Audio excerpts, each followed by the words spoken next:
So this is the last video in the series of e-biking in southern Spain, and just to reiterate that this was a test just to see how well the e-bike would perform, and to have a look at some of the cheaper options in terms of gear that we could take with us. And I just realized that I never actually got to show you the sleeping system, because each time I put it up it was in the dark, and although I did try to shoot a couple of times, it didn't turn out so well. So just to show you, this is the mat, which just slides off. That's be the sleeping mat, and in here we have the sleeping bag and the tent. Take out just the tent.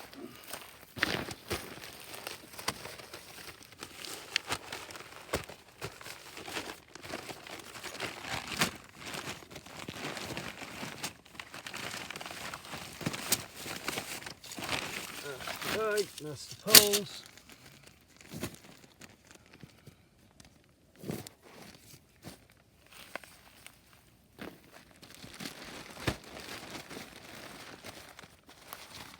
That's the cover.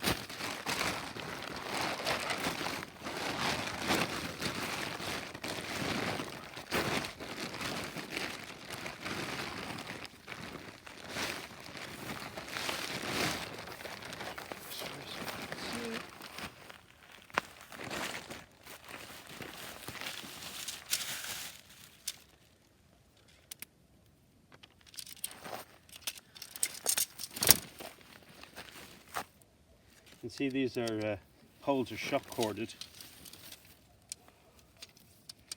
so quite easy to find.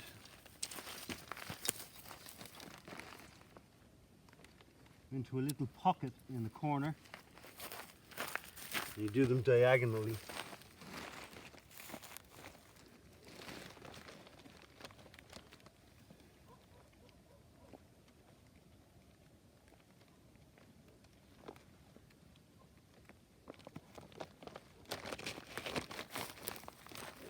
One.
And that's it.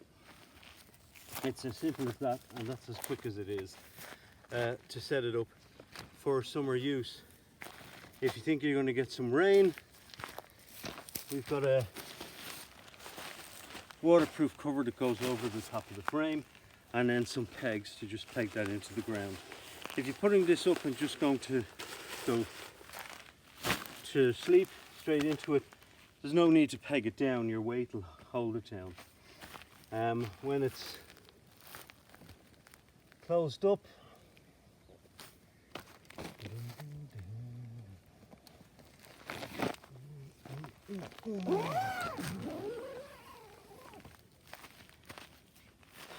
You could probably do with a bit more mesh, give you a bit more air through, although it's quite light anyway. And it was never so warm at night that it became claustrophobic. So this is €25, less than €25 for the tent. And as I say, even if you were to only get 3 or 4 or 5 uses out of it, it's still a hell of a lot cheaper than paying to stay somewhere. And it worked fine. I was very pleased with it. And very light. If you don't like where you are, you can move neighbourhoods. So that's the sleeping system that I actually used. And the mat was fine. Yeah, it'd be nice to have an air-filled mat. And if you were going to be doing this on a regular basis, I'd certainly recommend one of those, which should get you a lot more insulation and a lot softer off the ground.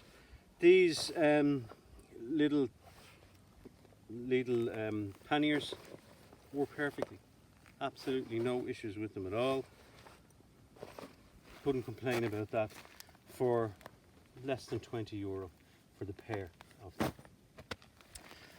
So the pieces of kit that I would highly recommend, whether you're just doing bike touring or e-bike touring, definitely a bladder. That water bladder that you carry in your, that I carried in my backpack, so that I have instant access when I actually need it, and it's not spilling all over the place, and I'm not having to take my eyes off the road. It makes such a difference. That definitely a worthwhile purchase. And the other thing is this, looks a bit scruffy because it needs a wash, but this is my cool hat. And again, I got this in Decathlon, and it goes underneath my helmet, and it does 2 things. The first thing it does is stops the sun from burning my head through the holes in the helmet. And the other thing is that it's a very particular material that actually wicks away a lot of the sweat, but keeps my head cooler than it would normally be. And certainly in this heat, this made a huge difference. And carrying 1 or even 2 of these, because when they get wet, you have to dry them out. So each time you stop, if you could, put it on the carrier to dry out and had another one to put on, it would be absolutely perfect. Not all that cheap. I can't remember what it was, maybe €14, but €14 really well spent. Definitely something worth looking at. Okay, so a bit more on the stats. What did we do? First of all, the total weight of the bike in its touring mode was me at 90 kilos. The bike weighs 27 kilos. It weighs 26 kilos with the motor and the battery, and 27 kilos with an extra litre of water.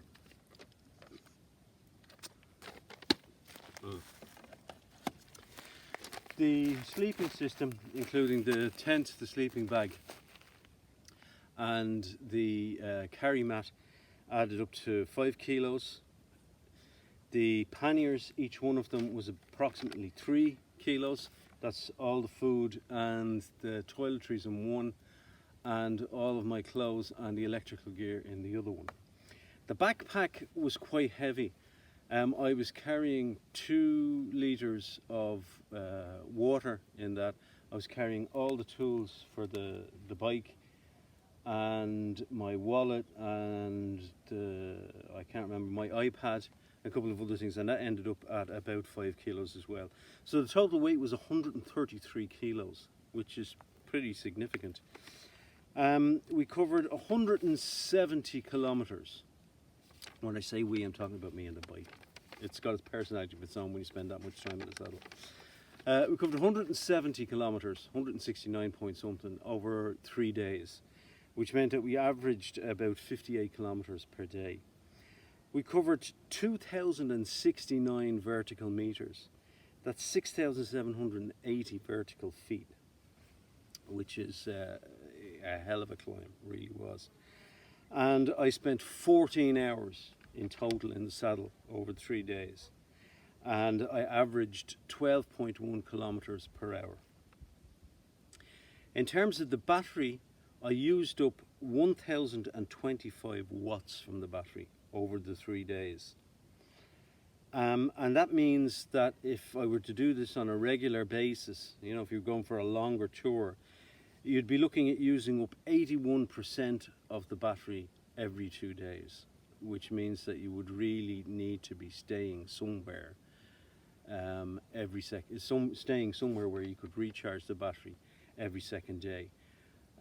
Whether that be in a hostel or a campsite with electric, or whether you could find a restaurant or a service station or something that would allow you to actually plug in. And you would need to be doing that, as I say, every 2 days. The other thing I'll say about charging the bike is that when my Bafang came with, or the battery came with a 2 amp charger. That's not the ideal. The ideal would be 4 amps or more, simply because it cuts the charging time. And it means that if you do go into a restaurant or something and they would allow you to plug in, that an hour would make a significant difference. You know, you could be putting 200 watts into it in an hour. And that's like 25% of its capacity. So if you were to do that, you know, twice in a day, really, you wouldn't have to stay anywhere. You could use the tent the whole time. If you had even a higher amp charger, you could cut that time down even more. So that would be my suggestion, is that you have a minimum of 4 amps in terms of the charger. Okay, in terms of the food that I consumed and brought with me, as I've said before. So some of the things I've learned quickly. Foods to take on your bike trekking trip. No, I'll tell you what, I'll start with foods not to take on your bike packing trip. Don't take bananas. No matter what you do, they end up being squashed and running all over everything. And if you are going to take something like cream cheese, put it in Tupperware, because in this heat it will turn to liquid and destroy everything. So hard cheese, if you're going to take cheese at all, would make much more sense. In terms of water, over the 3 days I consumed 10 litres of water, so I'm averaging about 3.3 litres per day to go somewhere in and around 60 kilometres. So you need to be planning your route to ensure that you can get adequate supplies of water. And if you're not planning it in such a way that you're going into villages or towns once a day, then you definitely need some sort of a filtration system, so that any water source that you find, that you can use it to top up your water bottles. And they're not all that expensive anymore, so they definitely have a look on Amazon. You'll find portable water filtration systems. What else have I got on this? Yeah, okay. I was not out for all that long, but the days that I was out, I had my breakfast in what we call a Venta, which is a local cafe. And that breakfast would be coffee and, you know, toasted roll or something with something on it. And they were working out at less than €3.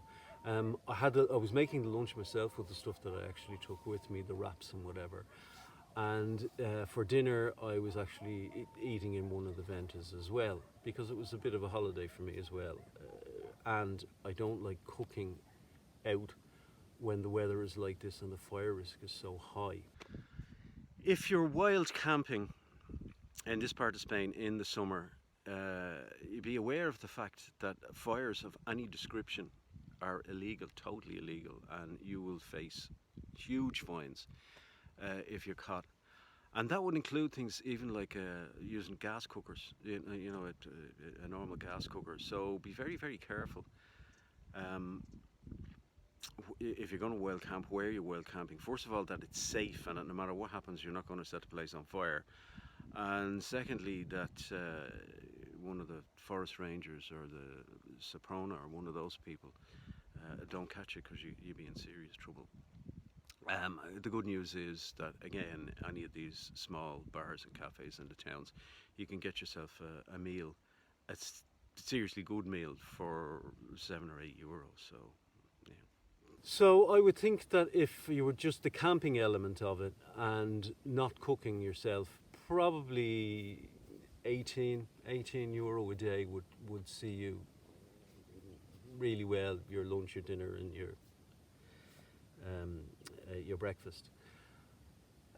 I stayed in a hostel for one of the nights in order to charge up the battery, and that cost me €25. For that, obviously, I got shower facilities and everything else, as well as the capacity to charge up the bike. And for €25, it was well worth it. If you were to factor that in every 2 days, and you were getting them in around the same price, be it campsites or hostels or whatever, then you'd be looking at somewhere in and around about €31, €32 a day. So that would be approximately what it would cost to tour on an e-bike. If you were doing it on a normal bike course, you wouldn't have to stop in the hostel, so you'd save that amount of money. So the advantages of the e-bike over a normal bike, and disadvantages. Well, the disadvantages are obviously that you have to find somewhere to charge it, and depending on the capacity of the battery, that would have to be every two to 3 days, and depending on how hard you're pushing each day, it could be one day if you were going to spend 7 hours in the saddle. And the terrain, if it was on the flat, I mean, I know that on the basis of what I've done so far, if it was on the flat, I reckon I would have gotten more like 180 to 200 kilometers out of each charge on that bike. So that would, that certainly would extend the time very significantly. But it was a lot of climbing, and because of that, once every 2 days, you definitely need to charge it. I use the motor as little as possible. So even when I'm going up very, very steep hills, I tend to be in level 1 and in my lowest gear. So I'm traveling at approximately 9 kilometers per hour. It would be nice if I had even a lower gear. I wouldn't mind traveling at 7 kilometers per hour if it saved a little bit on the battery, on the stress on the battery. But as it is, I used over the course of the 3 days about 6 watts per kilometre from the battery, and the rest of the energy coming from me. And what that's telling me is that if I switched from an electric bike to a normal touring bike, I'd save a bit on the weight. I've actually seen touring bikes that were as low as 14 or 15 kilos. And if I were to drop a bit of weight, say drop down to 85 or 86 kilos, then I could probably do the same trip without the motor, because I would have saved the extra watts. The difference that having the battery made is not necessarily on the amount of energy, and it has nothing to do with my fitness. What it has to do with is my knees.